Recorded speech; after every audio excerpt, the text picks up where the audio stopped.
This golf brush has been super convenient to use because of how portable it is. So it literally has a retractable piece that connects to your golf bag, so you can leave it on your golf bag so that you have easy access to it.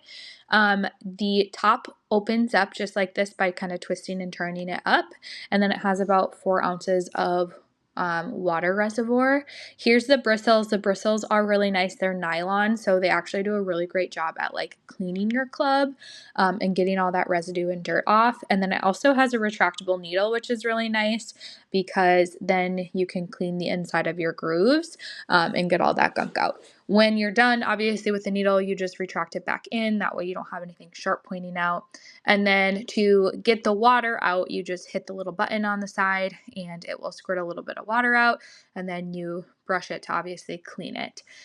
It is such good quality. My husband says this is actually one of his favorite golf brushes, and he has a couple of them, and it works so well. This brand actually sent it to us, and we have been loving it.